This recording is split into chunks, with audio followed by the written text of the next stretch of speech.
Prey 2017 is an interesting game. It's made by Arcane Studios, you know, the same guys who made Dishonored, Dishonored 2, and if you remember that game Deathloop that flopped a couple years ago. Now, when Arcane Studios made Dishonored, they really captured lightning in a bottle, and it reintroduced that immersive sim genre to gamers.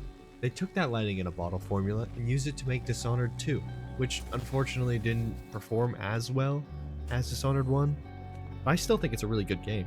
They then kind of went in a different direction a little bit, I think, and did a spin-off in the Dishonored universe known as Death of the Outsiders, which I never played this game because I just heard that it really wasn't worth playing, just kind of meh. So anything I say off of it, just take it with a grain of salt because I've never personally played it. Nonetheless, it did underperform. We're not here to talk about any of those games though. We're here to talk about their game after Death of the Outsiders, which is Prey. For this game, they went back to their design philosophies which made Dishonored 1 great.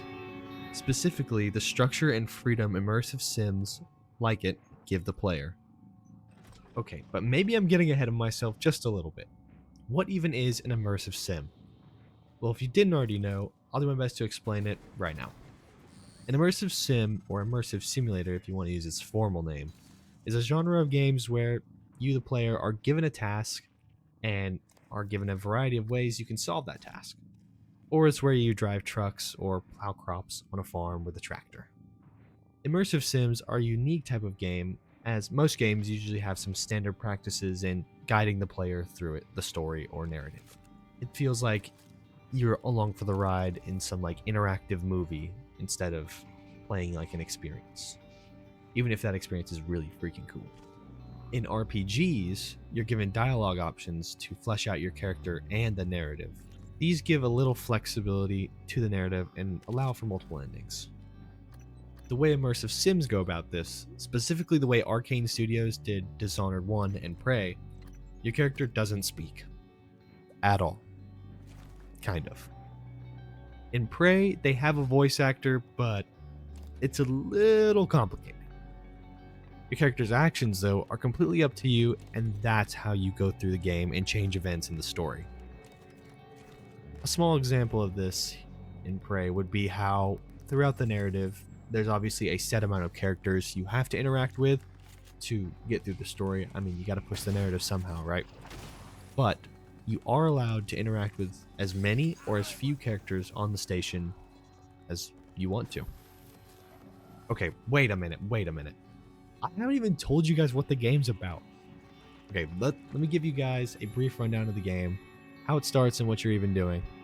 I guess the best place to start for that would be the beginning, right? You are Morgan Yu, which can either be a guy or a girl. I used a guy for my playthrough, so if you hear me call Morgan a he, please don't crucify me. You wake up in your apartment and get a call from your brother, Alex Yu. You guys are part of the Yu Family Corporation. The Yu family also owns TranStar, which is a spacefaring company, I guess. They own a research station up in orbit called Talos 1, and that's where you're about to go. You're heading to the TranStar building to essentially get a flight physical via some simple tests to make sure you're good to get on a shuttle and get up to the station to start working.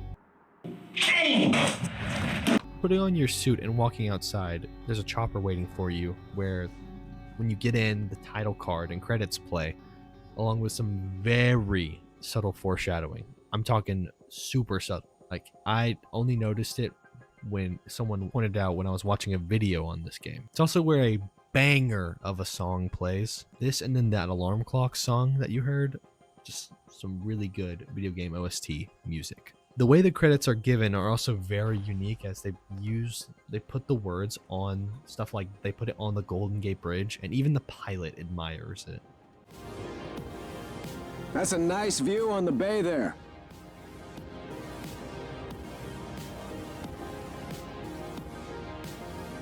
When you land on the TranStar building and head inside, you finally meet your brother face to face. Hey, you don't look terrible in a TranStar uniform. How's your eye? Still red? I know the test might seem a little unconventional, but it's a you family tradition. Breaking convention is in our blood. Once you start the test, Are you breaking just the do weight whatever limit, comes buddy? natural.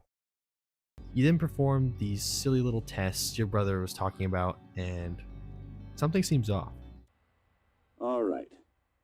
Here we go. For this test, please press the blue button across the room as quickly as you can in the most natural, intuitive way possible, without thinking.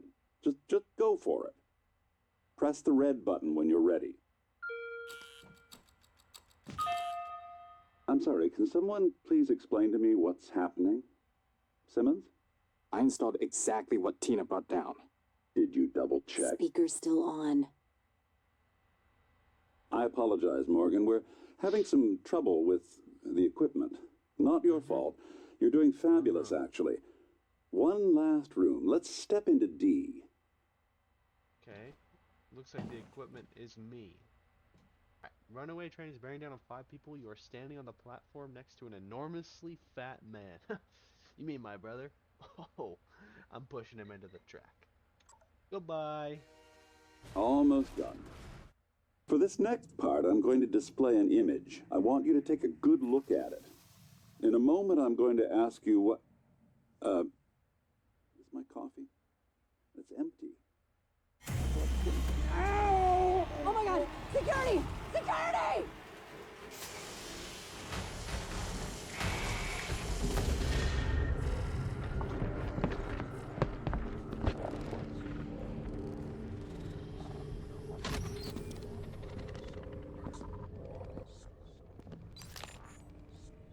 Alex, Simmons, what's going on? we have a problem. What about Morgan? He's alive, sedated. Clean it up. I'm on my way. Got it. Good morning, Morgan. Today is Monday, March 15th, 2032.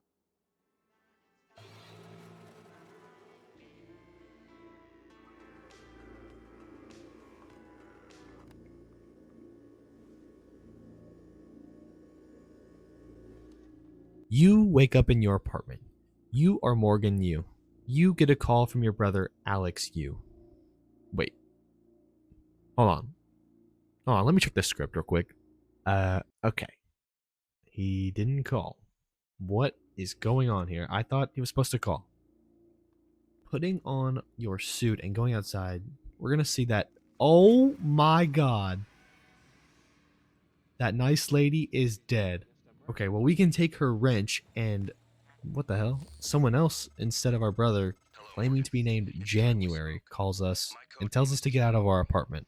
Well, for some reason, apart from the dead lady in our hallway, there isn't a hallway anymore. It's completely blocked off and just a solid wall now. The only other way that seems possible would be to get out on our balcony, but it won't let us open the door, so I guess we've got to use that wrench.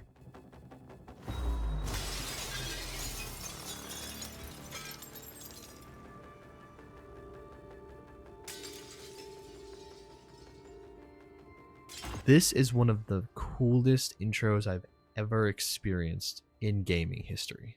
It immediately sets the tone for the rest of the experience and the mind games that only continue from here. See what I did there? See what I did there? The alarm clock song? After breaking out and exploring your immediate surroundings, you're introduced to simple examples of how immersive sims like this work. One example of this is the exploration tutorial. A locked door lies in front of you, and you need to get to the other side. This first problem, though, they obviously give the solutions to you on the house. It's also really simple, so even if you skip the tutorial, I think you would have been fine. You could either look around the office and find the key card for the door, or climb up and get into a nearby vent and essentially go around the door. Now, this is the basic formula for how the entire game's exploration works. They also do stuff for combat, like how you can use multiple tools to essentially combo your way to make fighting easier, and also narrative by simple choice and consequence based on your actions. The developers give you a variety of tools and methods of traversal to accomplish your task. And they call this playing your way. At least in the tutorial, they called it that way. They also handcrafted the whole space station of Talos 1 to this design philosophy of playing your way. You can go through completing these tasks and puzzles and combat encounters in ways that sometimes are niche and probably haven't even been considered by 80% of the players that have touched this game. See, now I could get hacking.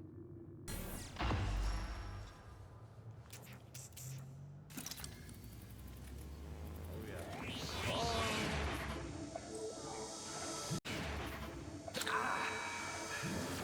Sorry, Cook.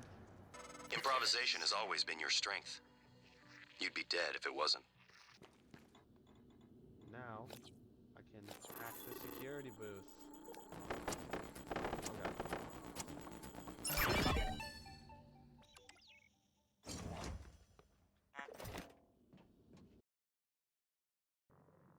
Oh.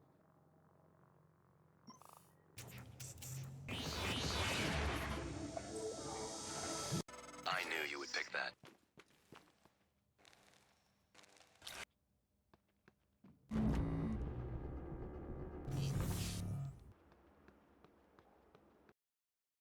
My personal favorite.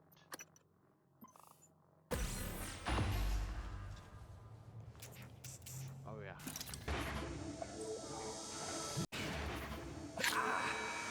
That'll be useful if you run into barricades or doors with no power. Boom. You can just hop on it. Excuse me.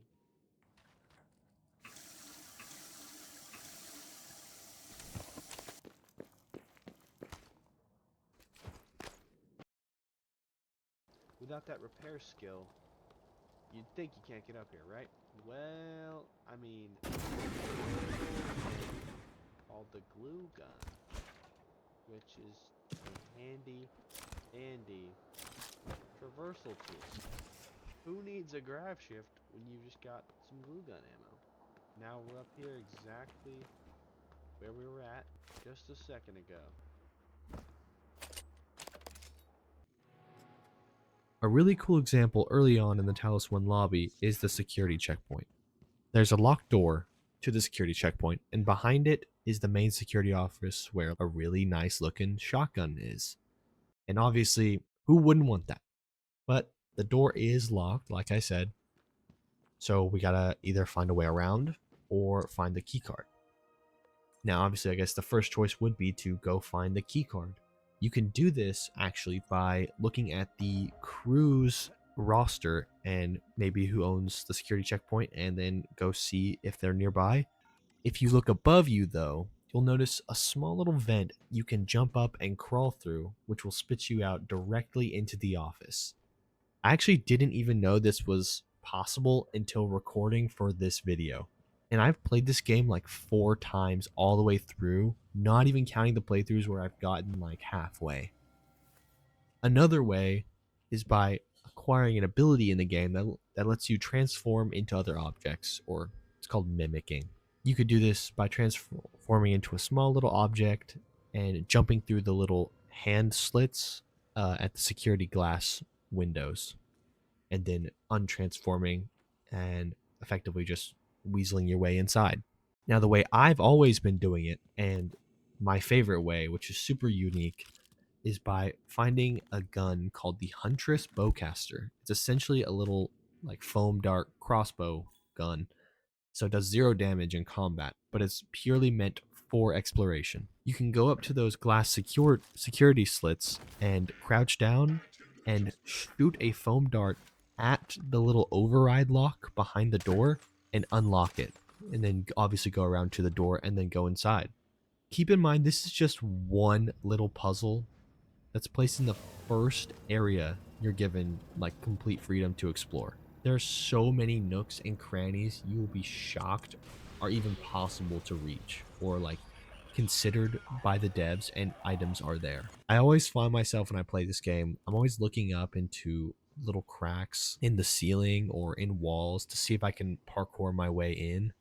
and like find a secret area the devs like knew someone would try to reach. Sometimes I do find stuff, sometimes I don't. Sometimes it actually does things that I wouldn't expect, and they like offer ways to traverse into areas that are a little harder to get into.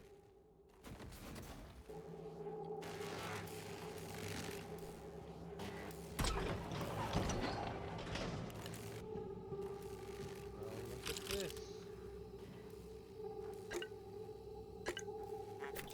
Place to sneak off. Clive. Do your job, man. Sometimes it also allows you to sneak past enemies if you don't want to fight them, which can be really useful on harder difficulties because it is a survival horror game as well as an immersive sim, and supplies are limited technically on the space station. On harder difficulties where there's less stuff, you might want to avoid some harder enemies. I said at the beginning of the video that Prey was an interesting game. I really do mean that, and it really like oozes with passion from the devs. You can just tell that every corner of the game is lovingly crafted. That commitment to freedom and player expression was a bold choice made by the devs, knowing that a lot of players wouldn't experience everything they put work into. And I think that paid off in my mind, as it's one of the best immersive sims out there.